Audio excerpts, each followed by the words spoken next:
Picture this. You find yourself in a crowded room, each person chasing the same elusive prize: success. Some take the noble path, working tirelessly, holding fast to their principles. Others, however, weave deception, manipulate with precision, and crush anyone who stands in their way. And yet, it is so often these ruthless players who rise to the top. Why? Is the game itself rigged in favor of those without conscience? Look closely. Throughout history, in politics, in business, in every corner of society, the same unsettling pattern emerges. Men without mercy, leaders without scruples, conquerors without conscience, ruthless emperors, cutthroat CEOs, power-hungry manipulators.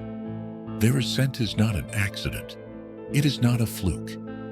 It is a design woven into the very fabric of human nature, a mechanism rooted deep in our evolutionary instincts and social hierarchies. In a world where resources are finite and competition is inevitable, hesitation can be fatal. Those who cling to fairness, who pause at the edge of morality, often find themselves left behind, while those who deceive, exploit, and dominate surge ahead. It is an unsettling truth, one that forces us to ask a question most would rather ignore. In the brutal contest for power, is morality nothing more than a self-imposed weakness? But history is not only filled with tales of their ascent, it is also haunted by their inevitable downfall. The real question isn't just why these figures rise to power, but whether their dominance can truly last. And more importantly, what does it mean for those of us who refuse to forsake our principles? To some, power is neither good nor evil, but an undeniable force, an immutable law of existence. If we are to understand why the most ruthless so often prevail, we must first unravel the very nature of power itself. And to do that, we must venture into one of Nietzsche's most unsettling and provocative ideas: master morality versus slave morality. Imagine a battlefield, two warriors standing at the brink of fate. One is bold, decisive, and unshaken. He takes what he desires, molds the world to his will, and never asks for permission. The other hesitates, waiting for recognition, longing for fairness, hoping that virtue alone will protect him. Who is more likely to survive? Who is more likely to rule? Nietzsche argued that morality is not a universal truth, but a weapon forged in the endless struggle for power. He saw the world shaped by two opposing forces: master morality and slave morality. And these forces do not merely exist in abstract philosophy. They shape the very structure of society, determining who ascends and who is left behind. Master morality belongs to the strong, the rulers, the conquerors, the architects of destiny. Their values revolve around strength, ambition, and dominance. To them, what is good is whatever expands their power, fuels their creativity, and cements their control. They do not seek permission. They do not bend to the expectations of others. Weakness is not something to be pitied. It is merely an obstacle to be overcome. Slave morality, on the other hand, is the refuge of the powerless, the ones who cannot impose their will directly upon the world. Instead of exalting strength, it sanctifies humility, obedience, and sacrifice. It whispers that suffering is noble, that submission is virtuous, that power itself is corrupt. Nietzsche believed this system was not born from truth, but from necessity, a morality crafted by those who lacked the ability to seize control and instead sought to redefine power as something evil. And so, the eternal struggle continues. The question remains, in a world where power dictates fate, does morality protect us, or does it chain us to our own downfall? A hidden truth lurks beneath the surface. Slave morality does not stop the ruthless, it empowers them. by condemning ambition, by branding the pursuit of power as corrupt, it leaves control in the hands of those unburdened by conscience. While the virtuous hesitate, those who embrace master morality seize their moment. And in a world where hesitation is indistinguishable from weakness, the outcome is inevitable. So where does that leave us? Should we cast morality aside and walk the path of the relentless? Or is there a way to wield strength without surrendering our principles? To answer this, we must go deeper into the psychology of those who refuse to be victims of fate, those who rise while others falter. Imagine a vast, untamed wilderness. In this realm, survival does not favor kindness, nor does it reward fairness. It is a contest of resilience, of adaptation, of the will to endure. The lion does not seek permission to hunt. The storm does not apologize for its destruction. Nature is neither just nor unjust. It simply is. And it does not favor the meek. It favors those who can take. Human civilization may have veiled itself in laws and social contracts, but beneath that thin layer of order, the primal battle rages on. Those who ascend to power share a common trait, not cruelty necessarily, but an unflinching resolve, an ability to act without hesitation, unburdened by guilt. This is not a coincidence. It is an evolutionary mechanism, a survival trait that has allowed both individuals and empires to seize control in a world that doesn't wait for the uncertain. Psychologists have long studied the patterns of those who dominate competitive environments. Over and over, the same characteristics emerge: unwavering ambition, resistance to fear, and most controversially, a diminished capacity for empathy toward those who stand in the way. This does not mean that all powerful figures are devoid of conscience, but many share a crucial trait: the ability to make decisions without the emotional burdens that paralyze others. History's greatest conquerors, from Julius Caesar to modern corporate titans, all follow the same law. Hesitation is a liability. Power is never given. It is taken. The strong do not wait for permission to lead. They act. They take risks. They face consequences afterward. And so the ruthless rise, while the cautious remain in the shadows. But here lies the great paradox. Ruthlessness alone is not enough. Power wielded without wisdom becomes a ticking time bomb. The same qualities that propel a person to the top can just as easily bring about their ruin. A ruler who governs through fear alone will eventually be consumed by the very forces they once controlled. History is littered with the corpses of tyrants who believed themselves untouchable until they weren't. So, does this mean morality is doomed to fail? That fairness is nothing more than a comforting illusion? Not necessarily, but to grasp why, we must confront one of the greatest deceptions of modern society: the belief that the world is fair.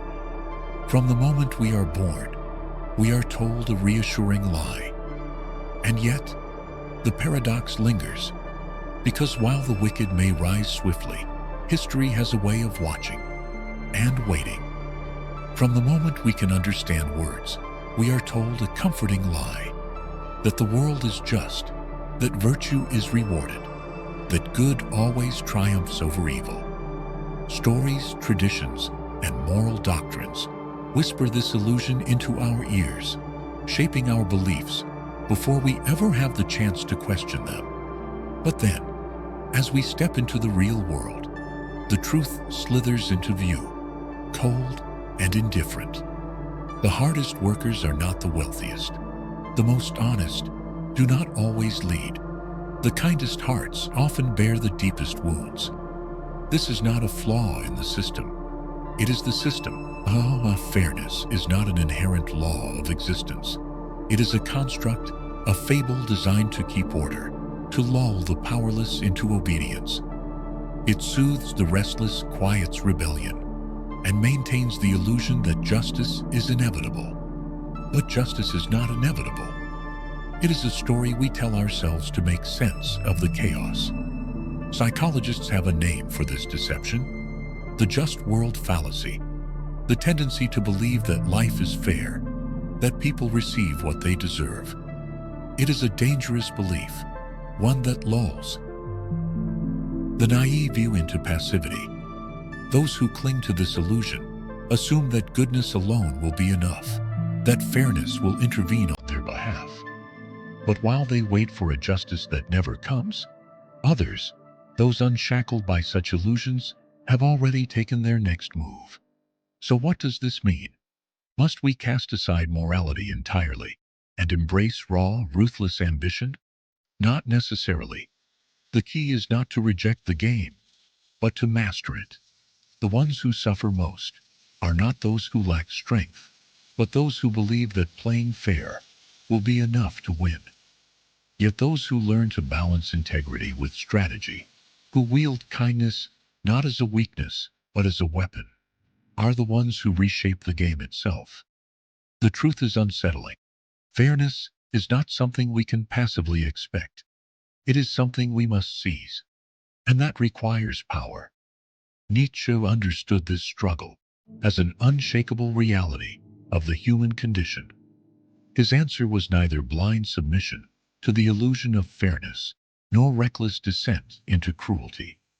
He proposed something far more radical, a way to rise beyond both weakness and ruthlessness, a way to transcend. To grasp this, we must step into one of his most electrifying and dangerous ideas: the Übermensch, the being who walks beyond morality, beyond illusion, beyond limitation. Picture yourself standing at the edge of a vast abyss. Behind you lies the familiar world, the world of rigid rules, suffocating expectations, and the heavy weight of imposed morality. Before you stretches the unknown, a path only the bold dare to walk. Most will hesitate, paralyzed by fear, chained by doubt. But a rare few, those who refuse to be bound by the old order, will take the leap. These are the Übermenschen, the ones who refuse to be defined by the past, who carve their own path, who claim power not through deception, but through sheer will. Nietzsche's Übermensch is not a brute force of domination, nor a tyrant driven by greed. It is something far greater. It is self-mastery, the ability to rise above circumstance, to discard inherited morality without blind obedience, to shape one's own destiny rather than living in the shadow of another's. At the heart of the Übermensch lies a force more powerful than passive virtue or calculated ruthlessness: the will to power. Unlike the morality of submission and guilt, the will to power is not about waiting for meaning to be handed down from above. It is about creating meaning. It is about transforming the world rather than being shaped by it. It is not about control over others. It is about control over oneself. While the weak remain ensnared by fear, unable to break free from the illusions imposed upon them, the Übermensch strides forward, unbound, unshaken. But here's the secret. This higher being is not ruthless for the sake of cruelty. Unlike the desperate tyrants who claw for power to mask their own insecurities, the Übermensch has no need for validation. Their strength is not borrowed, nor does it come at the expense of others. It is forged from within, untethered from fleeting praise or external control. This is why the truly wicked may rise, but they will never transcend. The ruthless play a short, brutal games, climbing through deceit, force, and manipulation. But the Übermensch plays an infinite game, crafting something that extends beyond themselves. They are not mere takers. They are creators. They shape. They build. They endure. But how does one embody this path? How does one navigate a world that exalts the ruthless while refusing to become one of them? The answer lies in a shift in perception, understanding that power is not a weapon to wield blindly. but a tool to be mastered. Imagine yourself in a high-stakes game where the rules are designed by those who will stop at nothing to win. If you hesitate, if you rely on fairness as a shield, you lose. This is the reality of business, politics, and life itself. The ruthless understand this instinctively. They take what they want, without apology. But does that mean you must become like them to survive? Not necessarily. The greatest mistake people make is believing they have only two choices: to dominate or to be dominated. But there is a third path, a far more dangerous and powerful one. It is the path of the strategist, the one who blends integrity with calculated precision, who competes without losing their soul. Nietzsche never advocated for blind cruelty. His philosophy was about rising beyond weakness while remaining true to oneself. The key is to understand power without being enslaved by it.